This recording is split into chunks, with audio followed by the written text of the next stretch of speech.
I have 102, so I'm gonna get going here. My name is Alan Wolf. For those of you who don't know me, I'm the Chief of Staff to Mayor Narkowitz, and we have tried to gather today a group of city officials who are knowledgeable to the extent that it's possible to be knowledgeable in this rapidly changing environment about all of the things necessary to for this hour to talk about outdoor dining in Northampton, Massachusetts. And we got a release out late yesterday, and hopefully you've had a chance, or if you haven't, there is a page on the Northampton Mass web page that talks about outdoor dining, that links to the applications we have made. And so we really just recognized, because we've had a lot of questions as we've tried to figure all this out, that there would likely be questions from you all, and wanted to gather as many folks as we could together to try and answer those questions to the best that we can right now. And I don't know if it makes sense for the other city folks on this call to just quickly introduce themselves and talk about their function, but I think it probably does. So will just the city folks on this call please speak up and just say who you are, what your department is, and where you sort of interface with outdoor dining. I'm Louis Hasbrook. I'm the building commissioner working for the building department, and we'll be doing the inspections of the layout of the outdoor dining spaces, the tents and clearances between the tables, routes to the bathroom, things like that. Thanks, So I'm Meredith O'Leary. I'm the public health director for the City of Northampton. Myself and my two inspectors will be doing inspections to make sure that you're not only in compliance with 105 CMR 590, but you're also in compliance with the industry-specific safety standards for COVID-19. I'm Alan Seawald. I'm the city solicitor. I've been trying to interpret these guidelines from the governor and help the city deal with the ordinance and other legal issues that surround all of this reopening. I'm Wayne Fiden, Director of Planning Sustainability, and I'm just helping on the effort to create some space in the streets for stores that need it. I'm Annie Lesko. I am licensed commission and handling all applications that need to come before the license commission to be approved for your outdoor dining. And I'm Donna Lascalia. I'm the Director of Public Works. We're here to provide logistical support as far as the streetscape goes, keep folks safe from vehicular traffic. So our primary role in this is actually going to be to set up really new geography in the street to help folks accomplish the goal of outdoor dining. I think that's everyone. I also just want to recognize Amy Kaling, who is with the Downtown Northampton Association, who so far I think has represented all of you incredibly well in making sure that we have heard your concerns and your interest. So thank you, Amy, also for being here. I appreciate it. Thanks to all of you for doing this. Everyone's sick of hearing from me, so glad they can hear from you. So my colleagues, I think probably best, rather than just talking at folks for a while, given we've put out a lot of materials, do you think it makes sense to go right to questions and then try? I think actually that does. And if we find that I think the questions will out the explanations we have. So just to try and manage the Q&A, are you all familiar with the raise hand function in Zoom? So anyone who has a question, if you raise a hand, I'll unmute you and then recognize you, and then and everyone else who is not talking, that's not a member of the city staff, if you would stay muted so that we can hear what they're saying and answer it. So I see Amy Francis. Forgive me if I'm going to go ahead and unmute you, and let me do it so that we don't do this back and forth mute thing. But Amy, go ahead as soon as you see the little. Why isn't it letting me unmuting you? Let's see if I lower your hand and then there you go. Amy, go ahead. Hi, so this is Jesse Hassinger, along with Amy Francis, Belly of the Beast. I'm just curious as to a little bit of clarification on some of the rules that were outlined in the thing that was distributed, specifically for the separation between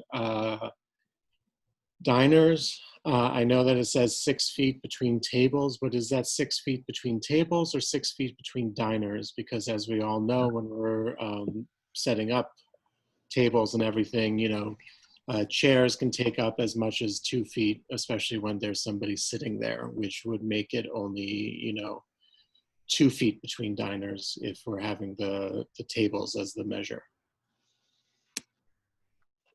Louis, you want to take that one? Yeah, I came up with some boilerplate language and I'm going to read it right early in the process. But first and foremost, the occupancy of any business space, public or private, must be configured to allow 6 feet of separation between customers, between staff, and between customers and staff, unless specifically allowed by the Massachusetts business sector-specific guidance. So they put that 6 feet between tables, the first bullet point in one of their handouts, but it's not 100% true. It needs to be, and I've been saying to people, 6 feet between people's heads. And if you need to use a number for how much space a chair takes up, it's 18 inches. And that's pretty well established that a chair sticking out of the table when people are sitting back to back is 18 inches, which means de facto 9 feet between tabletops, or if it's picnic tables, it would be 6 feet between the benches of the picnic table. This is a moving target, and we're struggling, and you know, some of this stuff got worked out last night at 8 o'clock. I mean, it's really moving quickly, and trying to come up with consistent procedures that we can use. Does that get it? All right. So I'm gonna and just to back up what Louis just said, you know, we are working as fast as we can, and I think the press release we issued last night updated people that we, you know, we especially in the public space. You know, we're still working out exactly how we're going to define those spaces and make the traffic flow safe on Main Street. So for those of you with a lot of questions about that, you may not get as specific as an answer as Louis just gave. So, but we're just know that we are working really around the clock trying to figure this out. So I see John Speck is next. So I'm going to lower your hand and unmute you. Go ahead, Mr. Speck. Hi there all. John Speck from Artifact. I am looking for a little bit more clarity on the process for those of us who do not currently have patio space and are getting an alteration of premises through the municipality.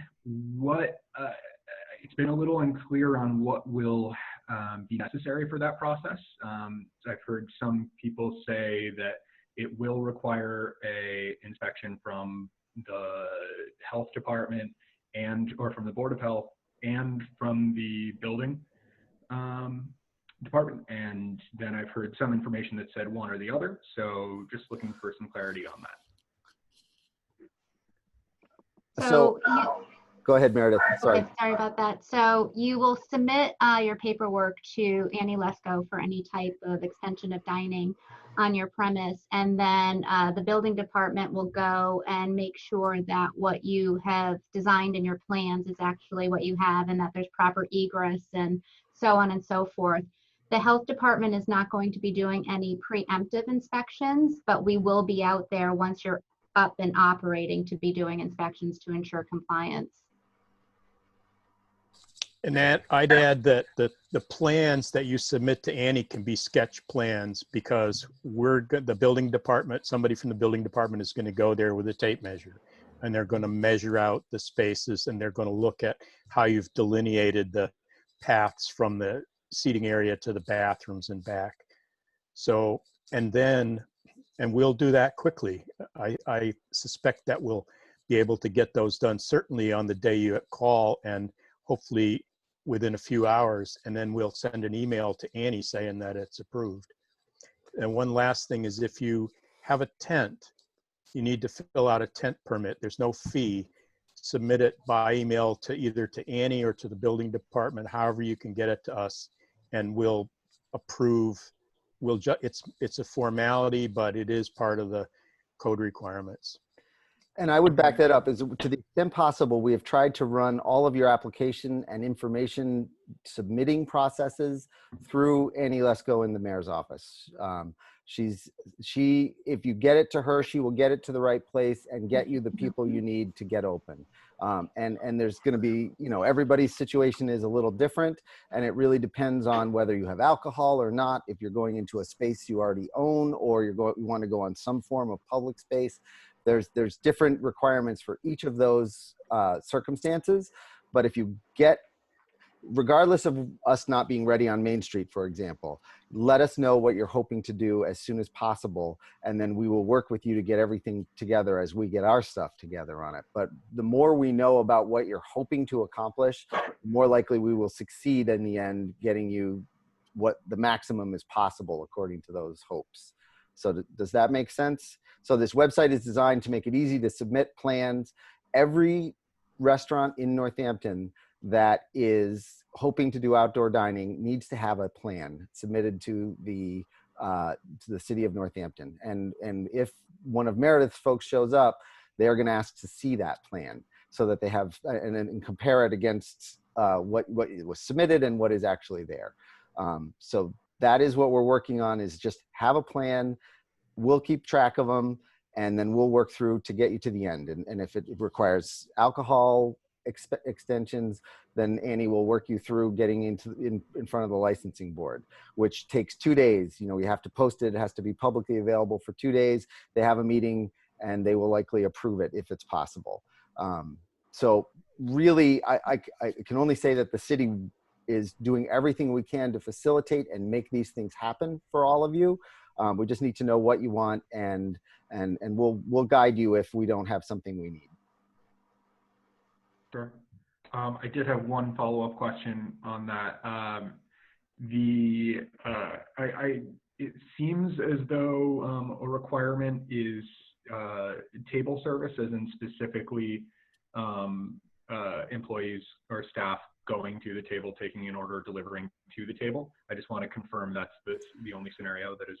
That is right from the governor's documents. Okay. You can't just have a table outside. And the idea is that then you are responsible for it. It's that there is someone out at the tables who is taking responsibility for the hygiene and the spacing and the people, frankly. Gotcha. And as opposed to just having picnic tables outside your restaurant and letting people take them from a window and walk to them. That is still not controlled enough for the governor. Gotcha. Okay, thank you. Alan, if I can jump in here. Meredith and I were discussing a provision of the order this morning that neither of us really noticed before, which would allow an existing table outdoors to be used by takeout, but the takeout facility would have to station someone there to assure that only one household is sitting at the table and then disinfecting it after every use. So we did find under the governor's order, and I apologize for not getting that to you before this meeting, that kind of plan is possible.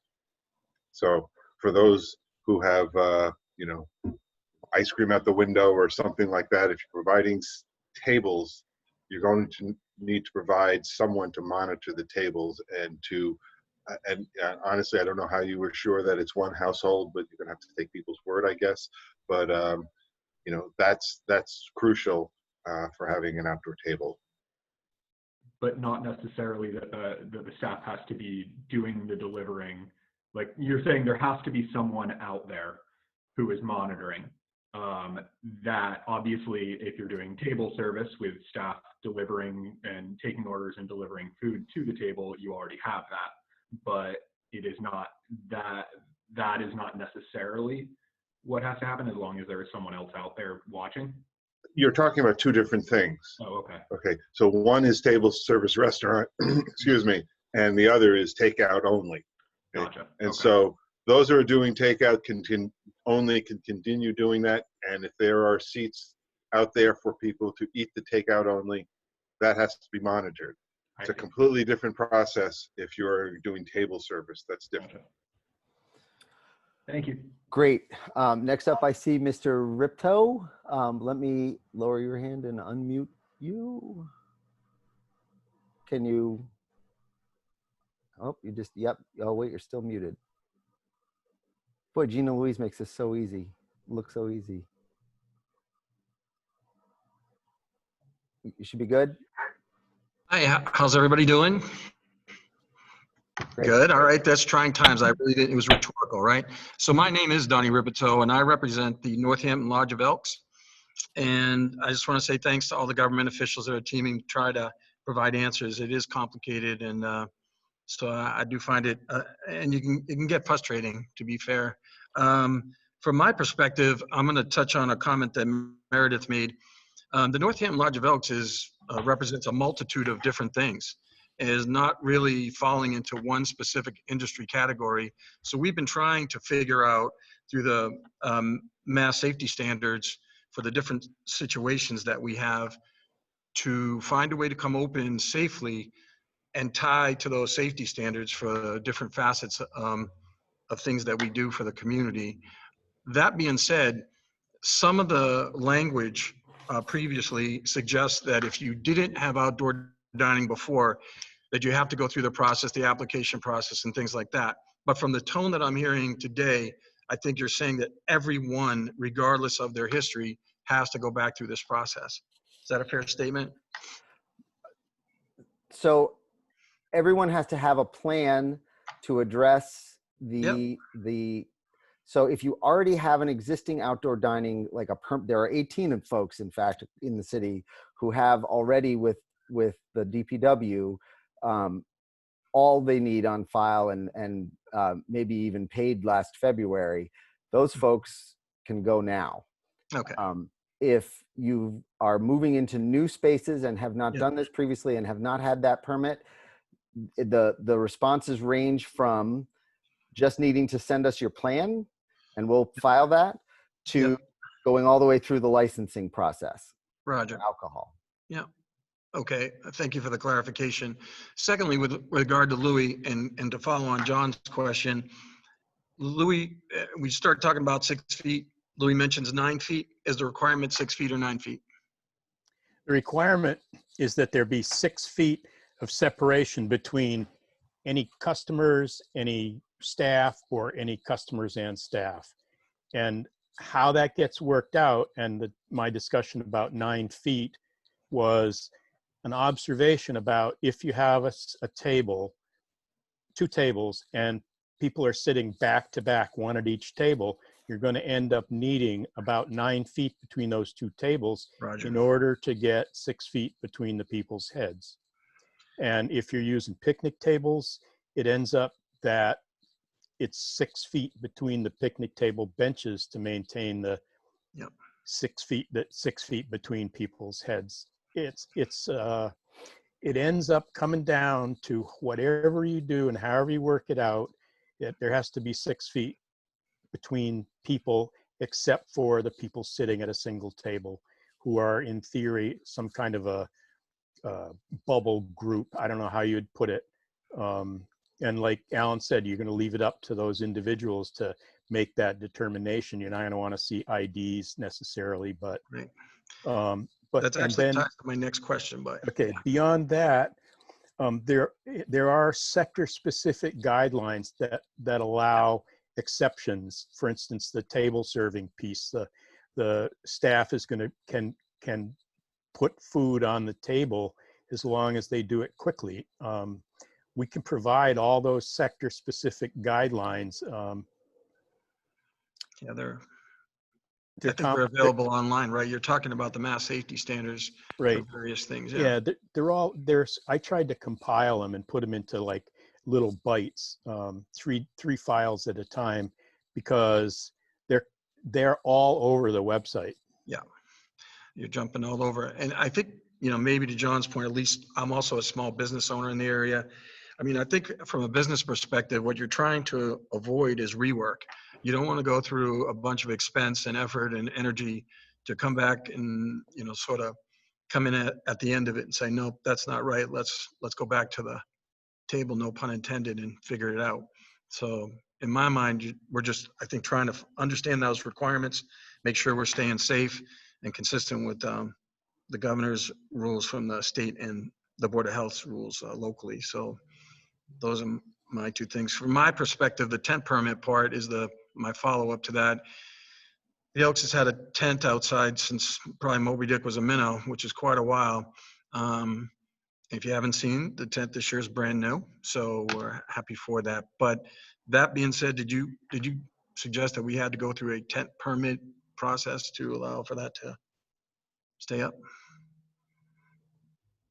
If there's a tent permit in place, then no, that's it's ongoing thing. The tent permits we're talking about are places where there isn't currently a tent on the location, and that when one's gonna get put up. Okay. All right. Thank you for the information. Sure, but one other thing is that Yes, sir. even if there's a tent there, once you lay out the seating, you call us, you email us, and somebody from the building Oh, yeah. department will come down with their tape measure, and in the end, it's the 6 feet separation that we're going to be looking at primarily. I'm sure that communication is the key to a lot of this, and even this teleconference is part of that. So we're happy for it. Last thing, food trucks. Anybody mention anything about food trucks? Like Dino's? Food trucks are allowed. Okay.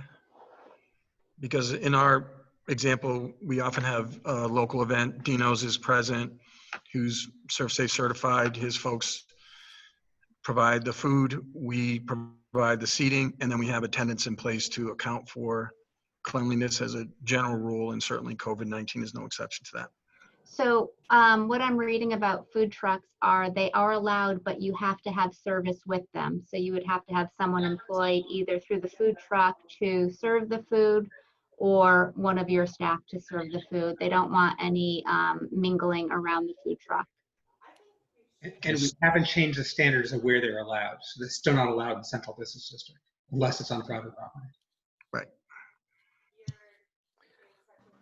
All set, Mr. Ripito? Yes, thank you. I appreciate the time and your patience. Yeah, and so then we'll go to Abby Furman. Yes, hi. I'm from Patria in the lower level of Thorne, so we haven't been open yet.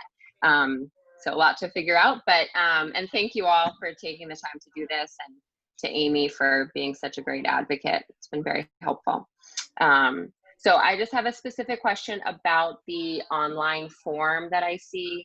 It asks for evidence of control of extended premises. So I'm just wondering what exactly you're looking for that. So if you don't own the area that you're looking to extend upon, if it's owned by someone else, you would need to provide a letter. Say if it was a landlord, you'd need to provide a letter from the landlord giving you permission to use that area for outdoor dining. Okay. And if it's in the lease, you can provide the lease. Okay. And I'm talking specifically about the area between us and the parking garage. So I believe that's owned by the city. So what would you guys need from me for that area? So Wayne, I don't know if we've gotten that far with public spaces. No, but I think at least in terms of the first step for Abby, the application form you're filing with Annie is the same form. So you file that, and we're going to use that as the evaluation of is that space work or not space. Yours a little bit unique because your space was used in the past, so we used to have a license agreement with your predecessor. So presumably that's the easiest part. If you want to expand beyond the footprint, just let us know. We have to have that conversation. Okay. All right. Sounds good. I mean, I think the best thing to do is articulate what you want submit an application, articulate what you want, and then we're going to put our folks to work trying to do as much as we possibly can there. Great. All right. Thank you. Okay. Looking for other hands up here. I think they come to the top, but currently there is no one with a hand up unless, oh, I saw one, hang on. Amy, hold on, let me unmute you. Okay. Well, we'll go again since nobody else seems to have a question at the moment. You wanna? So, so we're looking at a couple things. It seems pretty clear that only disposable diningware is available for use. You can't use any china or dishes. That's A. B, for takeout orders and people walking into your space, two things. Do you need to provide bathroom space for those folks? And also, do you need to track the folks walking in to get takeout? Seemingly the same way. I think both of those things are necessary if you're gonna have seating. So, yep, I'll go ahead and answer that. If you're having seating, you have to allow for bathrooms. And what we're asking, and the state has also asked that, if you are doing dining, that you do take telephone numbers and keep record of that in case we ever had to do any type of contact tracing. It would make our job a lot easier. So for the takeout folks, so if they're full bore with outdoor dining, should they also be taking the phone numbers of takeout folks who enter the structure? So if it's just someone coming in to pick up and leave, it's all about time and distance. So if it's a quick in, quick out, it's not necessary. They wouldn't be part of our investigation if there was a need to be an investigation. But if someone's coming in, placing an order and hanging out there and waiting, that would look a little differently. Because again, it's time and distance and the proximity. So it depends on how you actually establish your operation when it comes to that. In terms of timing, I know it's very difficult to say a number and have that be like set in stone, but you know, in the past, we've always tried to do takeouts for, 10 minutes. Basically, somebody walks in, places an order, 10 minutes later, they're walking out. Some people think that that's a quick turnaround. According to my ideas of what this looks like, that's not quick. So if a little more clarification could be had on that. And also, again, just to follow up and see if bathroom use needs to be available for only takeout. For only takeout service. Okay, so I'll address the first part of the question. So 10 minutes is my cutoff point. If you've been in a certain distance within 10 minutes, you'll be part of our contact investigation. We're really encouraging our establishments to kind of continue business as they were, encourage online ordering and curbside pickup or delivery. That's the best thing that you can do for your employees and for the customers. So if you can continue with that, 2 thumbs up here. I think Louis would be best to answer the bathroom question about takeout only businesses. Well, I think it's the difference between takeout and eat on the premises and take out and go home to eat. And I think that what we've gotten to is that takeout on the premises and eating on the premises is de facto table service, and that you would need to make a bathroom available. But if someone takes the food and goes away, then you wouldn't. And that's an opinion. And unfortunately, we get to these situations where people are having to come up with opinions, and the opinion is good until somebody else points out why it's not a good reason, why it's not a good opinion. And that's been going on for us pretty steadily. I think that both Meredith and Alan and I will go back to what we've seen published and see if there's something in there that gives us some guidance. Great, thank you. I'm gonna ask the person whose first name begins with Allie. Go ahead. I'm gonna unmute you. Is it gonna let me? Yep. Can you hear me? Yep. Okay. Hi, I'm Allie. I own Dobra. Thank you so much for doing this call, everyone. So helpful, and thanks for all the work that you've been doing in the city to get all of us the outdoor seating that we might need. So really just thank you so much.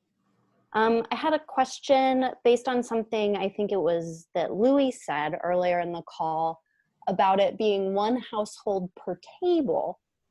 And that just made my ears prick up because that's never something I've considered before. So whether we're taking reservations or not for doing seating, what is this rule about one household per table?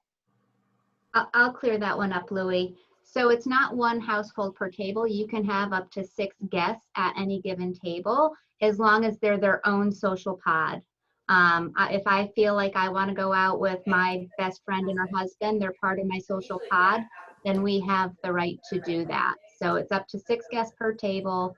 I think, we used to talk households prior to this phase 2 coming up, but you can dine with whoever you want. It's just not the general public, people who don't know each other sitting in the same space. Okay. It's So more we're not about your own expected- social pod. Mm-hmm.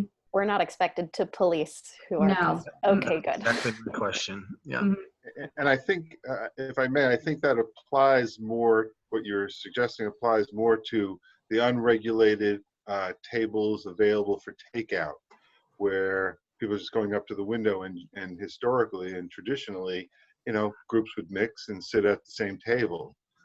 That's what I was referring to when I referred to, the single household or the single pod. Is that one good? Yes, thank you. And I see Mr. Speck has raised his hand again, but I'm going to go with Mr. or Jay Werther here next. And go ahead. So I'm looking for a little bit of clarification on a few things that we've touched on so far. I just want to clear up. Amy mentioned the disposable silverware. Part of the checklist says that we can use pre-rolled silverware. Is that still correct? That's what we encourage. Okay. I'm trying to cut down on as much trash as we can. The influx of takeout containers and stuff has definitely started to become noticed from us. So I'm wondering about the flatware and the plates for table service, as long as they're utilized properly and sanitized. Are those good, or do we need to use disposable plates and flatware? I'm double checking on that. Is Inspector Ward on the call? Jasmine? Unmute yourself. Oh, she should be able to. I don't think I made it, but I'll go look. There you go. Can you hear me? Jasmine. Yep.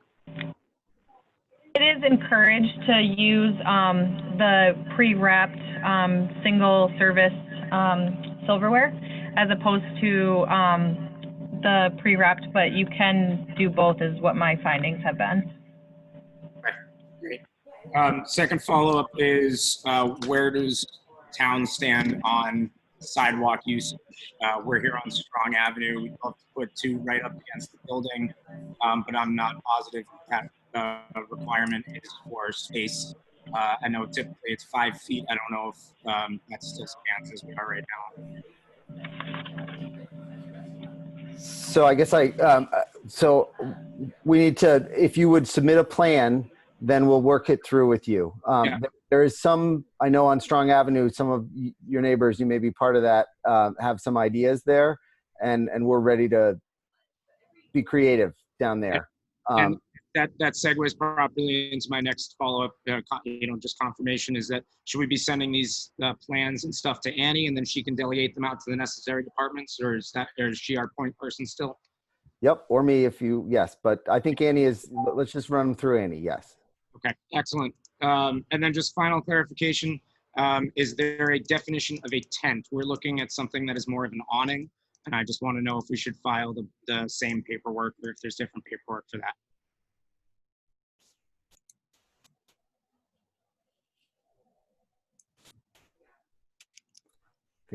Louis, are you unmuting? Yeah.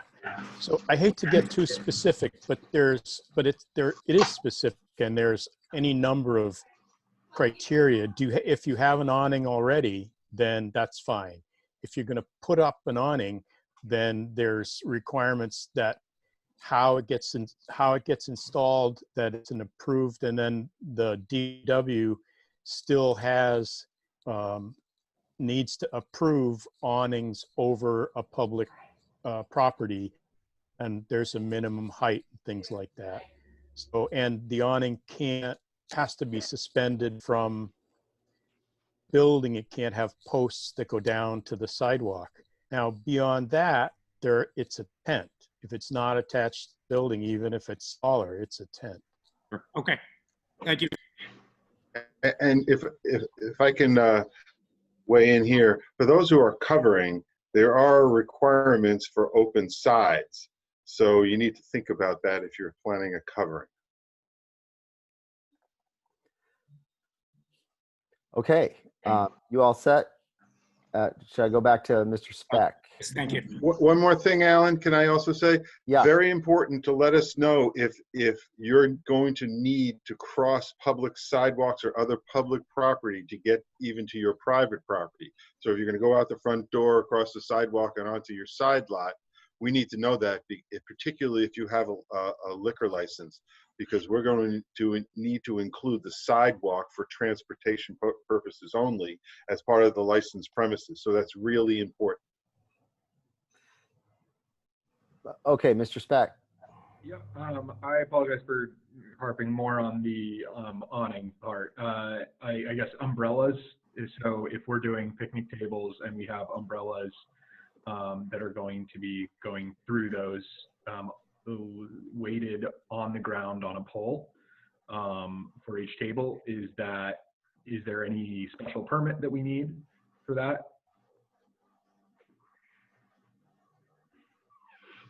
I don't think so. I think that an umbrella at a table is an umbrella at a table, and it certainly doesn't get to the point where it would be considered a tent, and an awning is attached to a building, so it wouldn't be an awning. Gotcha. And then also on the tableware question, I understand that it's suggested we do pre-wrapped silverware, and probably even more of a suggestion that be disposable, but not necessarily definite. I first was wondering the plates. I think I heard that those have to be disposable as well. And then in terms of drinks, alcohol, does anything have to be disposable there for glasses?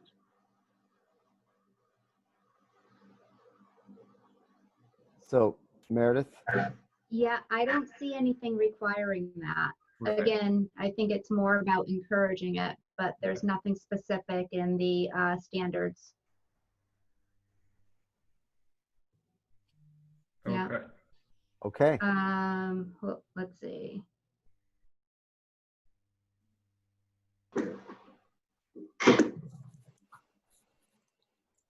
Yeah, there's nothing specific. Okay. Okay, thank you.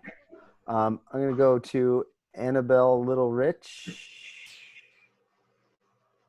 Hi, my name's Annie, and I own Shelburne Falls Coffee Roasters and Tart in Northampton Coffee.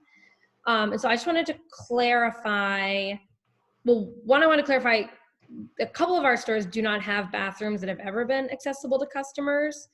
So for us doing takeout, I just wanted to clarify that we won't need to provide a bathroom, because that was brought up earlier.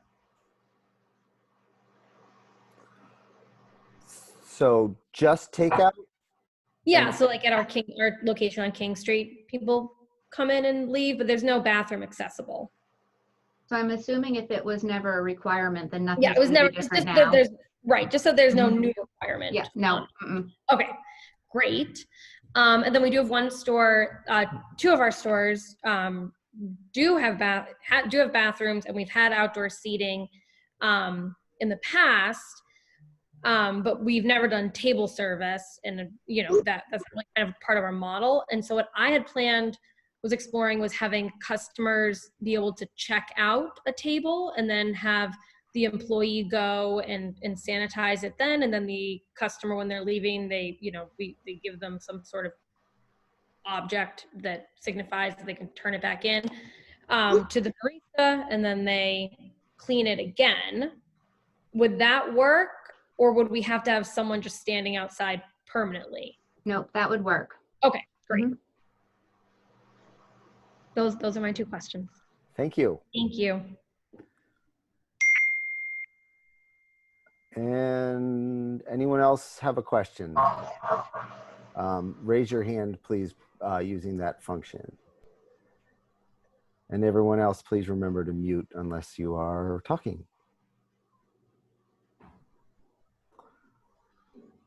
I am not seeing any hands. Well, I don't want to end this abruptly. Oh, go, Meredith. Meredith, do you have something you want to expound on?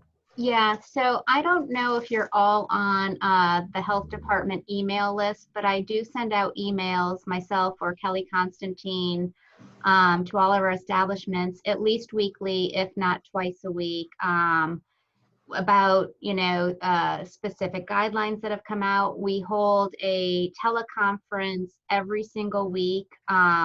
In the beginning, it was industry specific, but now it's just open to general questions. The majority of the questions do come from restaurants and/or grocery stores. The telephone number, the call-in information is on the website. But if you're not receiving emails from us, if you can connect with me, and you can get my email address off the website and send me your email address so you do get on this listserv, that would be great.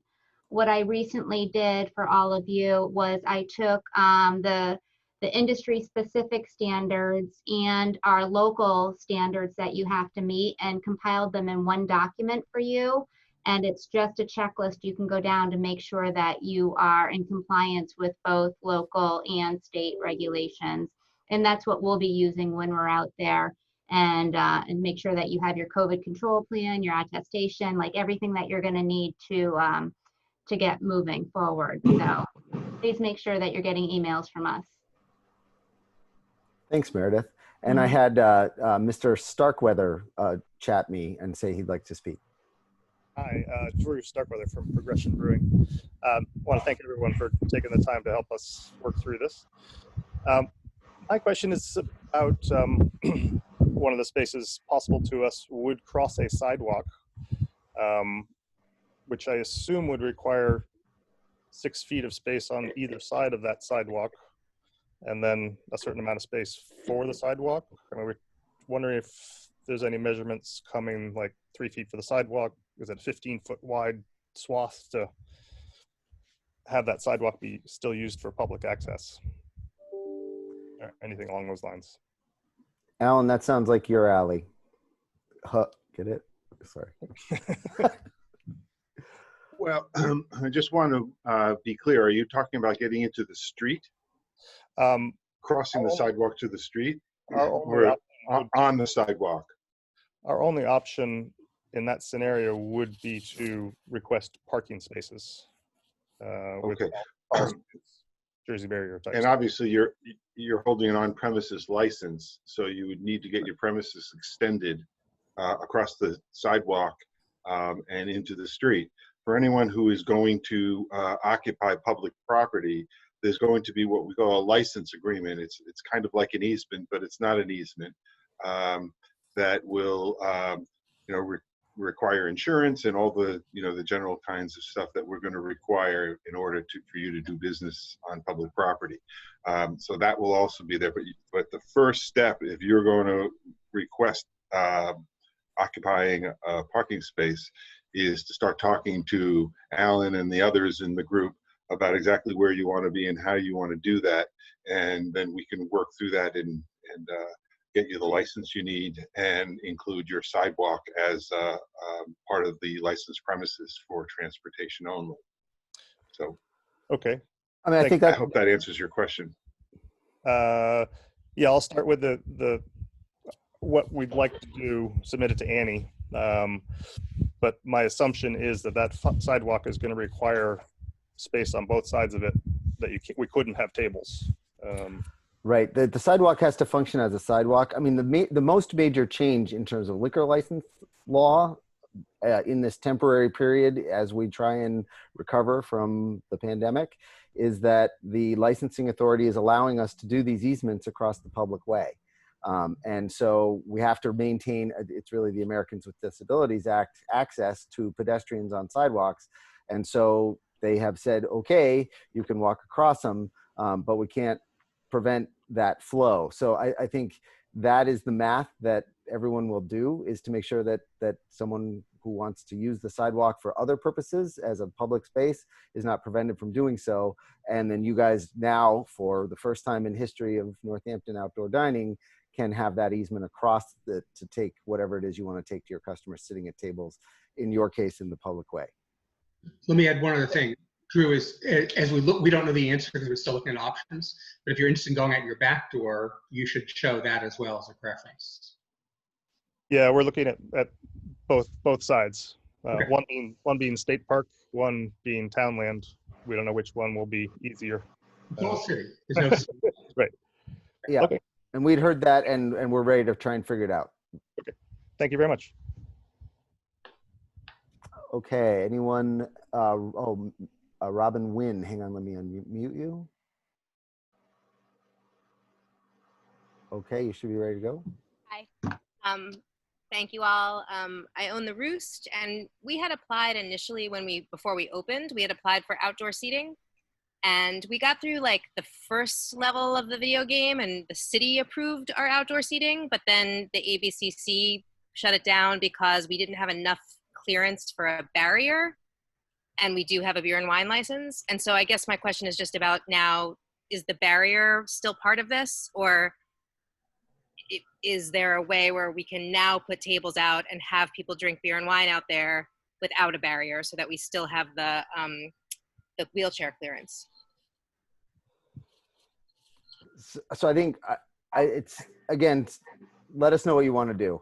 I mean, Okay. I think, truth be told, the designer, we've looked specifically at your spot, and there are some ideas for you. Great. Sounds awesome.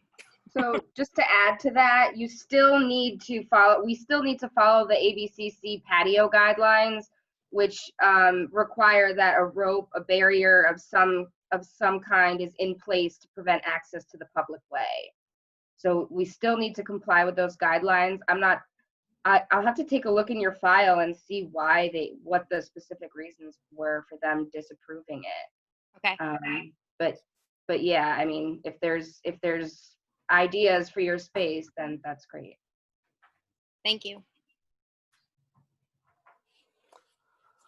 Okay, who's next? We've got 11 minutes before this becomes a retail conversation, unless you all don't need it. And then half the city plugs will leave.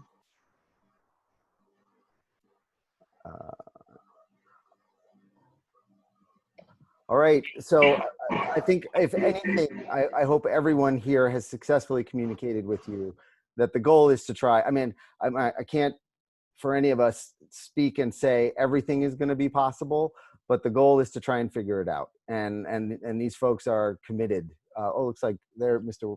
Werther again. Hold on. Oh, come on now. Yeah, okay. Thank you. I had something come up based on this the barrier conversation. Part of our plan is to limit traffic flow in opposite directions so that everyone's distanced properly, is to actually have people leave the premise if they were to come in to use the bathroom, go out a separate door and kind of come back into our space.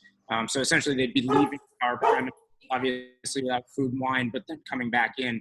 Does that kind of fit within everyone staying within the structure of our business, as long as our plan is to have that, as part of our planning process? And I realize I just butchered the way I described that.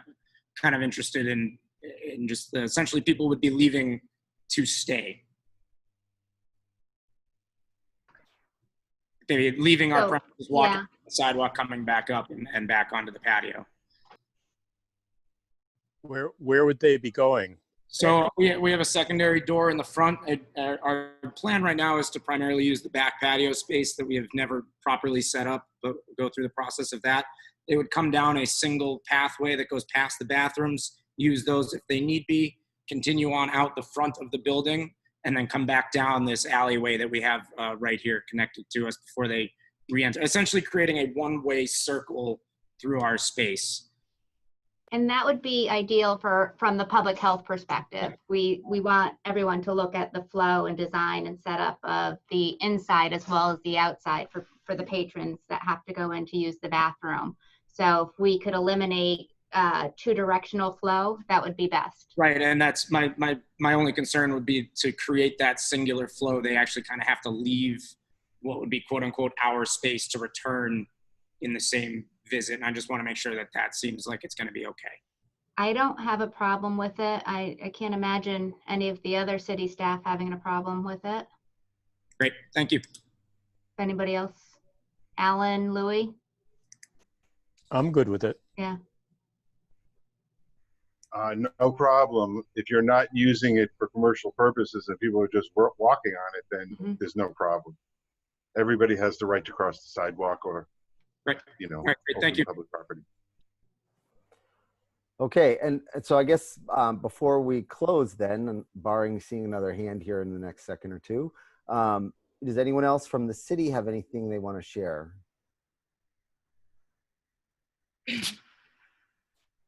Okay, seeing none. So I guess I will just say thank you all so much. I hope this was helpful, and I hope we have demonstrated and will continue to that we will circle up for you specifically when necessary. And we're, you know, bear with us. We found out Saturday that this was happening. We had been planning a bunch in advance of that, and so we had a bunch of stuff in place. But some of the harder things, especially Main Street, are still in progress. And we will share everything as quickly as we can. But the fastest and best thing you can do is get something to Annie, even if it's not perfect, so that we know what you want and can start planning around it. Can I just add one thing? The License Commission's next meeting is Thursday at 4. So if you're hoping to submit an application, if you have a liquor license, just let me know by 3 o'clock today, and then I can get you on the agenda. I won't need the application until, I don't know, Thursday morning, but just so we can get you on the agenda. And that's for public posting rules. You have to be on the agenda if you're going to be heard on Thursday. And Annie has to post it 48 hours in advance. Can I ask Annie a quick question? Annie, do you know if they're going to have a more frequent schedule of license hearings? Has there been any talk about what that will look like? There hasn't, but I think we're going to have to talk about it because they're going to have to be meeting at least once a week. So we'll talk about it on Thursday. Thanks. Okay, so with that, I will say I think we're done on the restaurant stuff. A couple folks from the city are going to hang around for retail, and you know who you are, I think. But everyone else, thank you so much for coming and for your excellent questions. Very appreciated. Bye, everyone.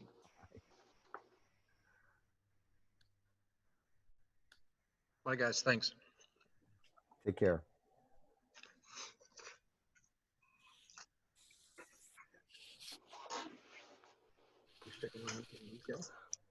Alan, the plan is just to continue the retail thing right on the same. Yeah, I just figured it would be the easiest thing to do rather than making two separate. No, I understand. Just want to make sure. Thanks. All right, I'll be back in 3 minutes. Okay. Yeah, actually, I'm going to do the same thing. I'll be back.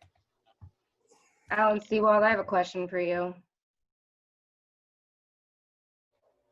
Q&A this week? We're doing it now. Do you want to talk here or do you want me to call you?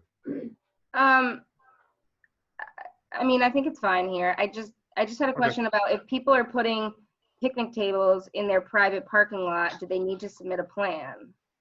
Yes, I think they need to submit a plan. Even if they're not providing table service? Correct, but you know, they're going to have to provide a plan, I believe, that, and Meredith, before you disappear, if it's a picnic table, do they need to file a plan for like a takeout picnic table? Because we need to know who's monitoring this and how it's being sanitized. Yeah. Got it. And the building department would go look at it and make sure the tables are far enough apart and that there's a relative amount of safety. I mean, if somebody's going to plunk a picnic table in one of their parking places on the street, we'd probably say no to that, Yeah, okay. even if it was a takeout parking place. Okay, and even if, so if they're not providing liquor, do they have to go to the license commission?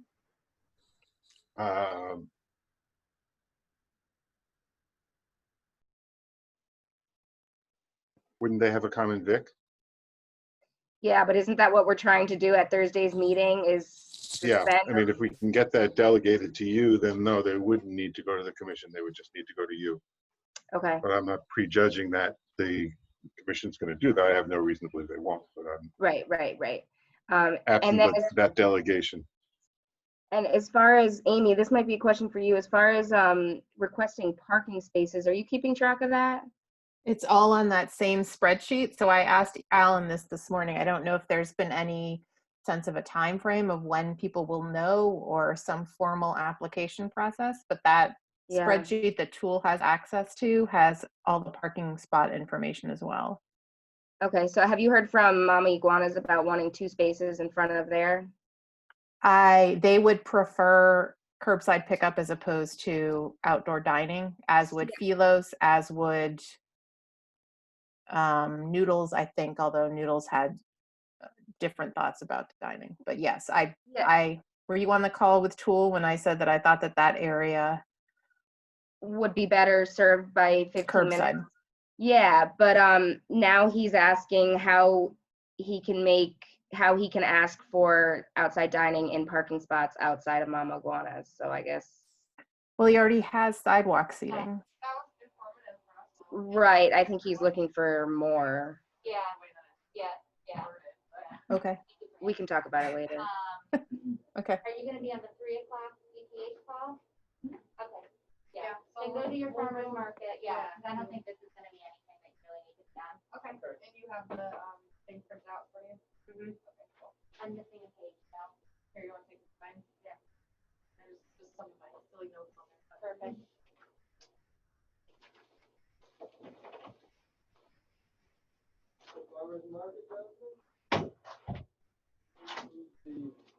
Nikki's there, and she.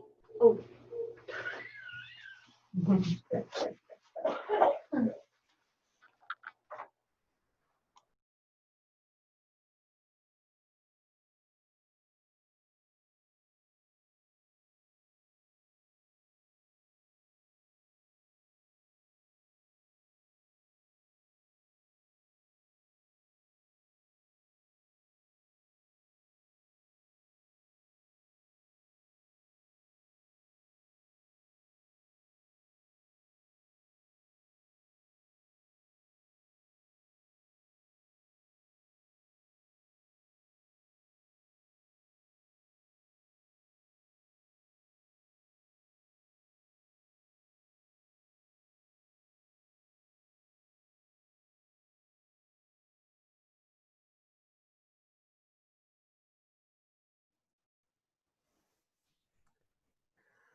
Hi, I'm back. I think we should just give another minute or two like we did the last hour for more folks to join.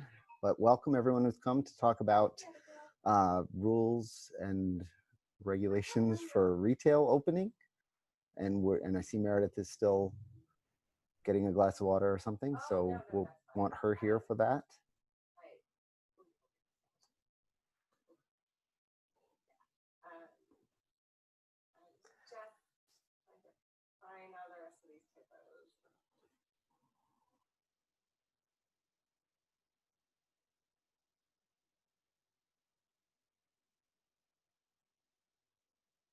Moving away from my household coworker who also has just gotten on a Zoom call.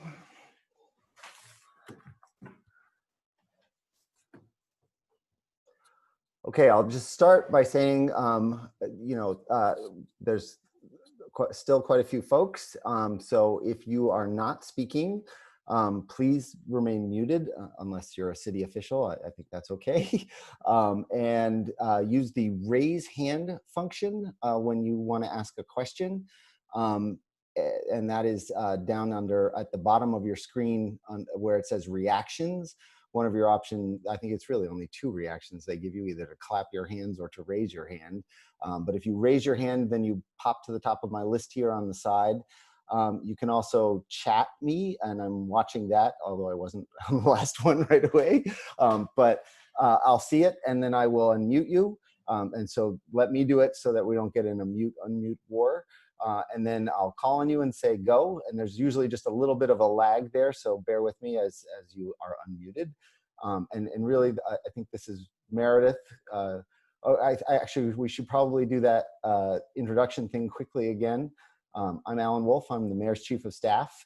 And if city officials who are still here would just quickly say who you are and what your function is, so everyone knows who they're hearing from. Hey everyone, I'm Meredith O'Leary, Public Health Director for the City of Northampton. I'm Louis Hasbrook. I'm the building commissioner for the city. Good afternoon. I'm Alan Seawald. I'm the city solicitor. I'm Annie Lesko. I am the License Commission. And I also just want to quickly recognize Amy Kaling, who was a big part of making sure these events happened. So I want to recognize her as a great partner as we've tried to work with all of you and hearing your desires and needs. So thank you again, Amy, for being here for this and for helping us put this together. Okay, so Meredith or Louis, I don't know if you want to say anything introductory. You know, I certainly had a lot to say on outdoor dining because there was a lot of new things related to that. But in this case, it feels like the Q&A is more based on questions people may have about the governor's order and how it's being interpreted and applied locally for what are existing spaces and an existing way of doing business. And so I don't have much of an intro on as much of an intro on retail as I did for outdoor dining. I don't know if either of you want to say anything. Well, I'd like to start with my little mantra, which is first and foremost, the occupancy of any business space, private, public, must be configured to allow 6 feet of separation between customers, between staff, and between customers and staff, unless specifically allowed by the Massachusetts business sector guidance. So that's the premise for everything that we do is there room for 6 feet between them unless, and for instance, some of the sector specific guidance has information about barbershops and hair cutting salons. But short of that, you have to have space to allow the 6 foot distancing. Okay. Meredith, any intro there? And if not, then we can just jump right to questions and answers. Okay, it looks like we should just, this is really your forum, and please, so raise your hands, those of you who have questions, and we'll do our best to have everyone answer them. And I'm looking. Or you can chat me too is the other option.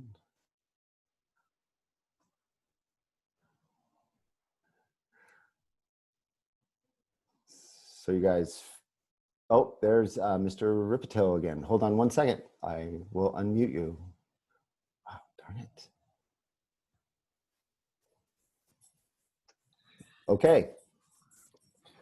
Yeah, hey, from a retail perspective, my first question has to do with more and more you've heard of phase 2, and now we're hearing about phases with steps. Could somebody talk to that, or what that's all about as far as, you know, we're getting tons of questions about when does this happen and when does that happen and kind of thing. And we're trying to respond, you know, with due diligence, but at the same time, I don't really understand the phase with the step moniker on it as far as you know, timing or dates or anything like that. So Governor Baker did that with phase 1 also. However, he outlined the 2 dates for the first part of phase 1, which was the 18th, and the second part of phase 1, which was the 25th. And again, he did the same for phase 2, giving us the start date for the first phase of phase 2 being the 8th, which was yesterday, but hasn't given us a specific date for the second part of phase 2. And I don't have any insight, even being in public health, when that date is going to be. It's all what they're looking at are 6 specific public health metrics. And if these continue to be met, that's how they're going to make their decision as they move forward within phases and then to the next phase. Roger. So unfortunately, there's no set date, and I don't have a crystal ball, and I can't give you one. And I wouldn't want to give you false hope and even try to answer that, but that's how it's set, is coming soon. Okay, thank you for that. And as we have seen, the only thing I would add is that they don't give us a lot of notice. Correct. 2 days this last time. So We've all seen that. I mean, as far as the response time, it's been sort of a quick turnaround. But understand, you know, it is what it is. So. Yep. Sorry about that. No worries. Thank you. Mm-hmm. Thank you. Okay, Ms. Berg, hang on a second. Let me unmute you. Good to go? Hi, I work for Eileen Fisher, and we are slated to open June 22nd. And I'm not quite too sure in what format that's going to be, because I haven't had any meetings yet with some of the people who are making some of the decisions. I'm curious as to what's happening in town with some of the other retail stores. Are they at this point doing curbside? Will they be opening with 25% occupancy? Are people trying on clothes? And just a little more, I would like to know what other retailers are doing, so I have information that I can provide to Eileen Fisher. Well, I'll speak. Okay, go ahead, Louis. The retail occupancy has a sector specific guidelines. It talks about how many. It talks about a sort of a default occupancy, which is 8 people per 1,000 square feet. That's 1 person per 125 square feet. And the normal building code occupancy for retail space is 1 person per 30 square feet. So it's even less than 25% occupancy. But along with that, they add, if you can present a plan that shows you're going to be able to maintain that 6-foot separation and meet all the other criteria for the retail business guidelines that they've published, you could have a larger occupancy load. Again, it drops back to to a very confusing pair of documents that the state published, a calculation, a measurement of your space, and then if you want more than the 1 person per 125 square feet, you have to demonstrate how you can make it happen.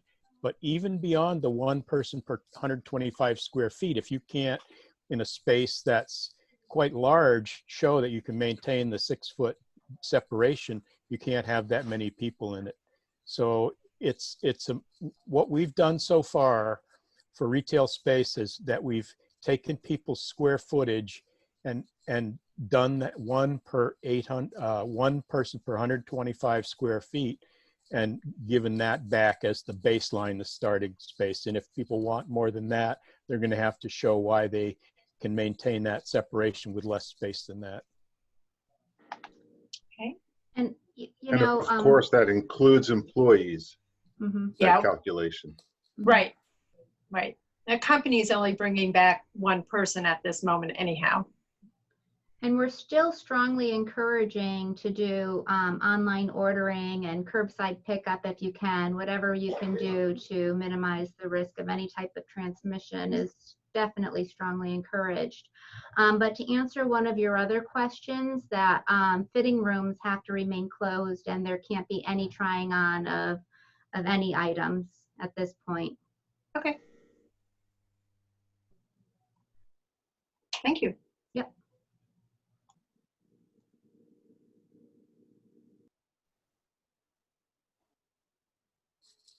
I think one thing that we can offer is that most of us have compiled the state's industry specific guidelines, and we can provide them, and I think, I hate to dump a bunch more stuff on Annie, but if you email Annie, or you email the Board of Health, or you email the building department, we can get those the documents to you. We have a clerk in the building department who's got them right on her desktop. And so if we get an email, we can get them right back out to you.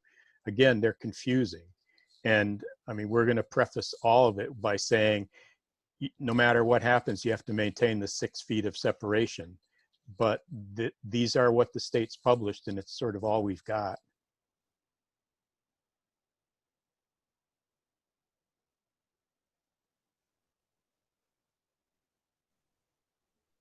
Alan, you're muted. Sorry. Thanks, Louie. So back to some of the questions I'm seeing in chat. There was a question about will the street get narrower? Will there be streets closed? Will it alter parking on Main Street anywhere in downtown? And I think the short answer to all of that is yes. We hired Tool Design to look at a plan because particularly for Main Street in the Central Business District, because that is the most complex system of traffic and people and things. So we're trying to do that in an incredibly safe way. And we've reached out and asked as many folks as we could, with a lot of help from Amy, Kayleen, what people want. So there's a lot of things on the table at the moment, and there will probably be a faster, quicker option that happens, which is what we're really trying to figure out now. So we have really asked all of the restaurants who want to do outdoor dining to get their stuff into us so we can fully understand what they want. And there's some of them, and I assume some of you are really asking for more 15-minute spaces for quick in and quick out for pickups, both for restaurants, takeout, but also for if you guys are continuing curbside. So that is definitely part of the plan and part of the thinking. I think ultimately there will be some effort to narrow the street that makes it safe so that we don't have just a bunch of bump outs of tables that tractor trailer trucks might not be used to seeing on the street.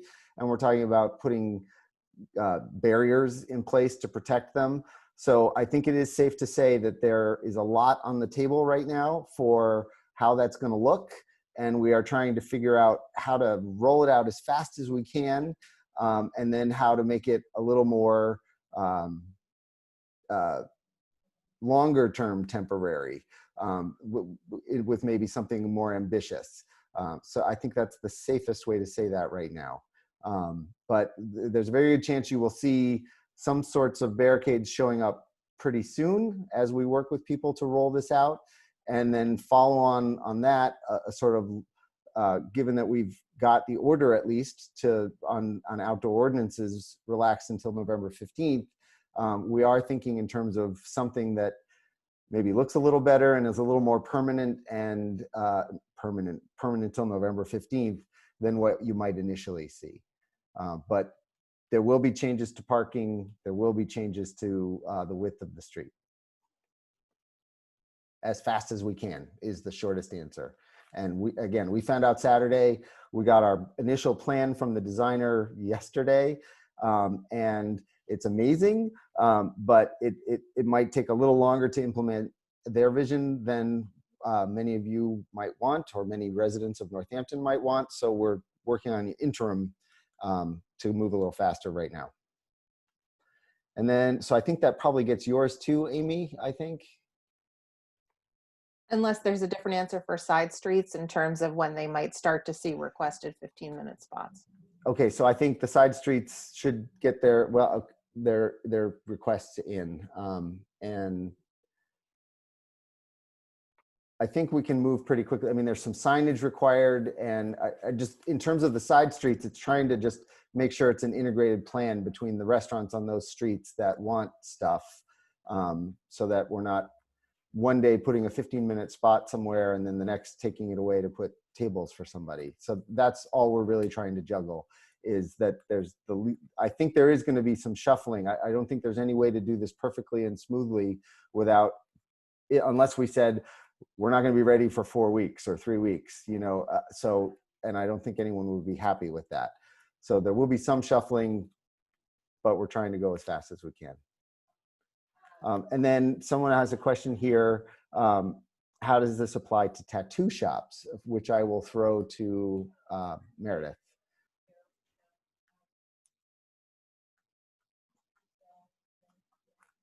She's There we go. What's the question specifically about tattoo shops? And that came from Tiffany. Tiffany, do you want me to, here, let me unmute you so you can, let me find you, sorry.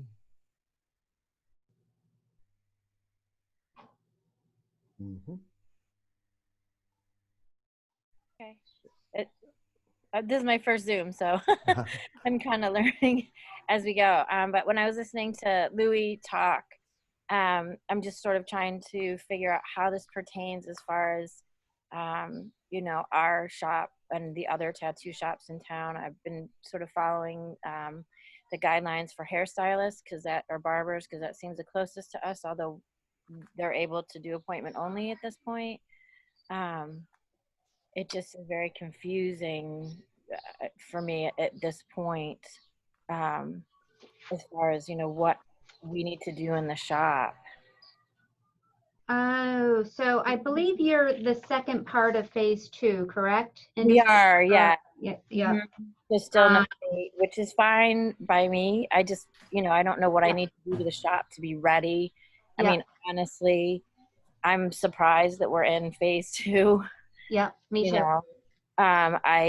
You know, as much as we want to get back, I would prefer to be in phase 4. I would prefer, for the safety of everyone. And you have that option. Just because you're in phase 2 does not mean you have to open up. That's totally up to the business itself.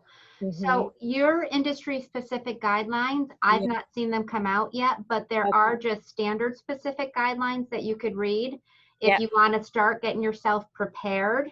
A lot of them are cookie cutter, and they cross over between every single sector until your industry specific ones do come out. So I would start with those, Tiffany. Okay. And if you don't have them and you want them, just send me an email. And you can go to mass.gov and get that. Okay. But I haven't seen your industries yet. Okay. I didn't think so. It just seems very confusing. You know, for us specifically, but I mean, it is for everyone. But I just, you know, as far as, you know, hair salons or hairstylists, it seems like that's the closest to our industry. But I feel like what we do is almost micro medical. Yeah. And there have been some of the body art establishments that have reached out to me specifically being ultra concerned about doing any type of facial piercings, nose, mouth, etc. And we're looking for guidance from me. And so I provided them with signs saying that per the Board of Health, these aren't allowed to take the onus off their business. So we can have one-on-one conversations about concerns that you might have and tackle them together. Okay, perfect. Thank you. I did just take a quick look at the state website, and it looks like they posted it up like an hour ago for close contact or close personal services. So you can go to the website and get what, I haven't looked at it yet, but it looks like it just showed up just now. So Body art was there? It goes on about, it talks about barbershops, hair salons are section 1, close contact personal services. Any personal service typically delivered through close physical contact with the customers, including but not limited to hair removal, massage, body treatments, Eastern treatment, energy therapies, and under body work, skincare services, nail care services, and on and on. So I'm not sure how you fit into that, but that's the guidance that got put up just a little while ago. Okay, and that's on the mass.gov site? Yeah, reopening Massachusetts industry-specific guidelines. Okay, perfect, thank you. Louis, I don't know if you can just block and copy that link from your browser and put it in the everyone chat so folks could see it. I can try. Okay. Yeah. And I'm not seeing any more questions or hands at the moment. Is there anyone who wants to go? Oh, there's Amy doing it. Thanks. Oh, perfect. Thank you. I see Patricia has her hand up, Alan. Oh, thanks. Not in the box. Let me. Oh, Patricia, oh, sorry. One more time. There you go, Patricia. Okay, let me find you in my list. And I just clicked unmute. Hopefully it'll happen.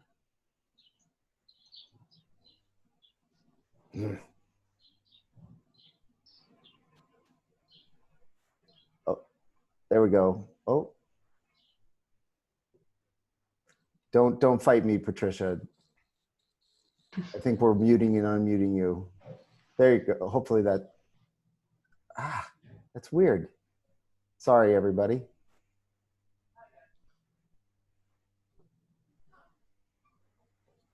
Not sure what's happening. I don't know if you want to just chat it because I'm clicking you to unmute you and it is not letting me do it.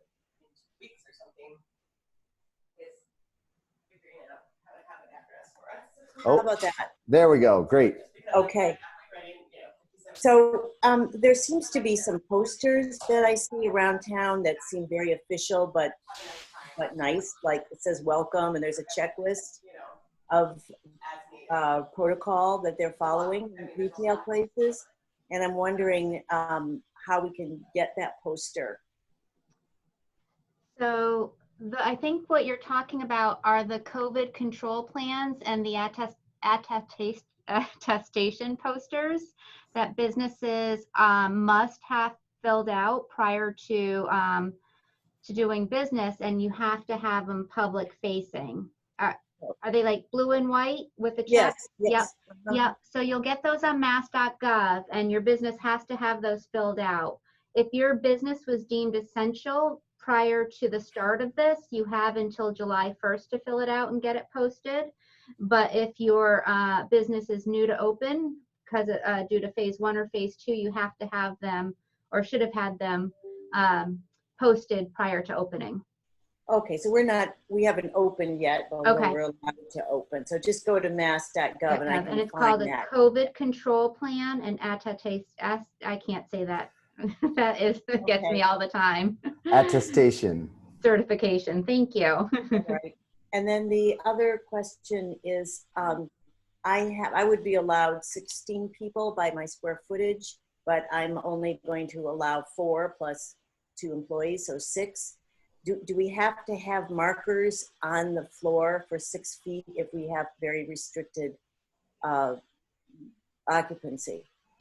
So you'll still have to have them at the checkout line to make sure that patrons are 6 feet apart when they're checking out. Okay.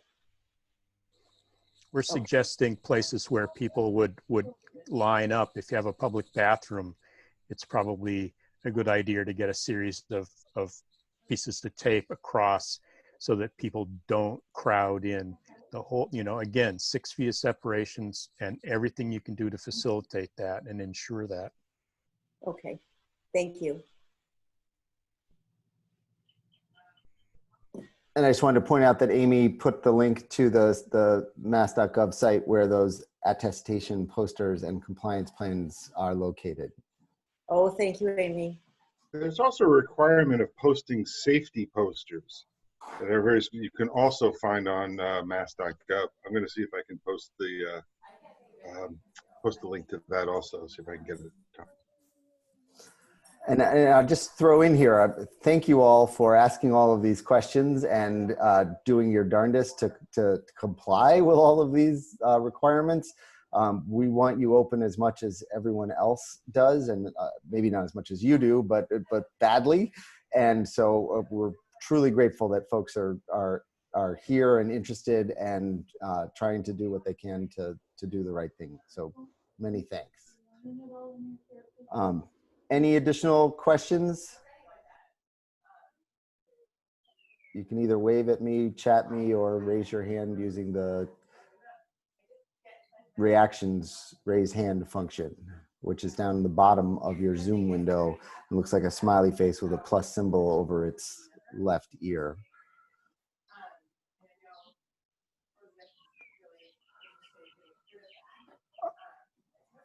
All right, Louis, Alan, or Meredith, is there any, or Annie, anyone have anything else they just want to highlight that people should be thinking about?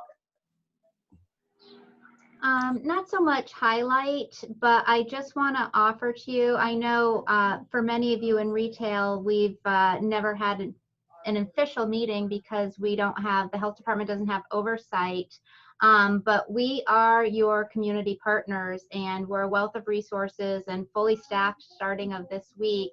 So if you have any questions or anything that you just want to mull over, or you want my staff to come out and look at your space and help you, we'd be more than willing to. So please look at us as a resource.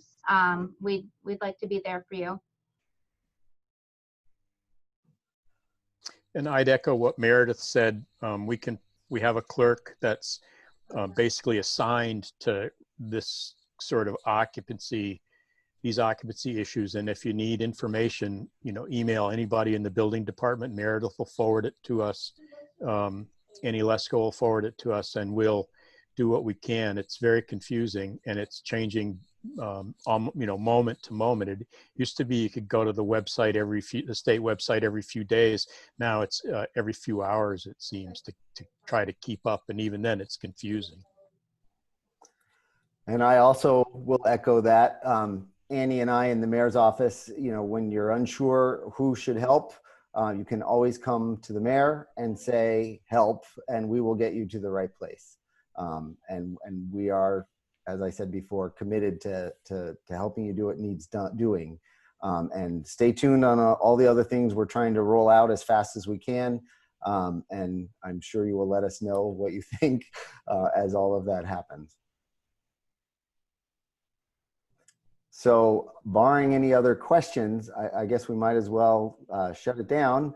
And thank you all for coming. Thank you for all the work you're doing to get the downtown Northampton going, or anywhere in the city going again. It's heartening to see all of this interest. Thank you very much. And this was a great thing that the city sponsored this. So thanks for that too. All right, and there will be a recording put up. I will have to split them from the two, but we'll put it up on the website. We recorded this. Thanks, everybody. Thanks, Alan. Oh, and yes, and thanks to my colleagues for coming. If you haven't disappeared, much appreciated. Thank you. Louis, can you just hang on for 1 minute?